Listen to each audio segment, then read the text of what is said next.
तुरंत समय में ये कैसे आपको प्राप्त कर जाता है? तो भगवान उसकी विधियां बता रहे हैं। आत्मा में स्थित रहने वाला, आत्मा में ही प्रीति वाला, आत्मा में ही आनंद वाला, आत्मा में प्रीत वाला, आत्मा में ही आनंद वाला और आत्मा में ही रमण करने वाला, ऐसा प्राणी स्थिति प्रज्ञ होता है। जब आत्मा में ही है तो संसार में सहज सरल प्रज्ञा में स्थित। प्रज्ञा में स्थित। जो बहुत सहजता में आ गया उस स्थिति प्रज्ञ की अवस्था। इस स्थिति प्रज्ञ की अवस्था को ही परमहंस अवस्था कहते हैं। परमहंस का मतलब क्या हुआ? कपड़े उतार देना परमहंसपन नहीं है। परमहंस का अवस्था का भावार्थ ये होता है कि हर क्रिया में वो समअवस्था है। समअवस्था ही परमहंस अवस्था है। समअवस्था किसकी होती है? समअवस्था होती है अबोध बालक की। समअवस्था अबोध बालक की होती है। 2 साल के बच्चे की भी समअवस्था नहीं होती और 2 से ऊपर के बच्चे की भी समअवस्था नहीं होती। आप 45 के हो, आपकी अवस्थाएं सम नहीं है।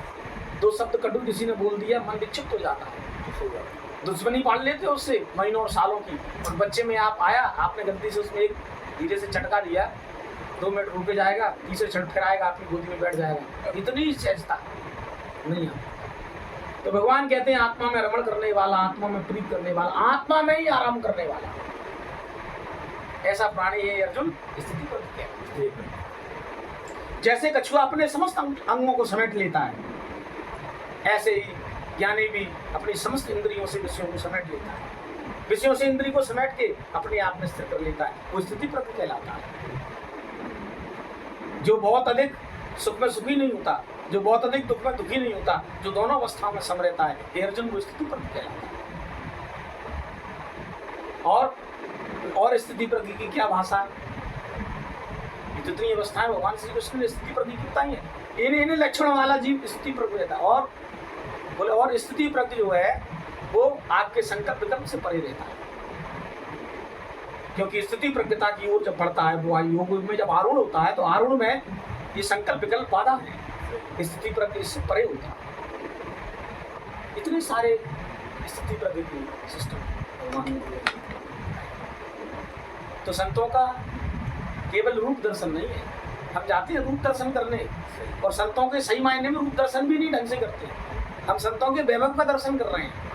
अरे संतों का वैभव भगवान है, गाड़ी घोड़े बंगले थोड़ी हैं जिन्हें आप देख देख के हैरान हो रहे हो। इतने आश्रम एक महात्मा के, अरे जिसका बाप परम पिता परमात्मा है, उसके लिए क्या छोटे छोटे आश्रमों को देख के पागल हो रहे हो? तो अलग ही है। तो आप अज्ञानी हो, अभी आपको समझ नहीं आया। संत का वैभव परमात्मा है। संत परमात्मा के वैभव में है 24 घंटे। इसीलिए महाराज कहते हैं उसको महाराज। इसलिए महाराज कहते हैं जीवन जीने के जो राज है वो संतों के पास ही मिलता है। कि जीवन किसको कहते हैं? जीवन।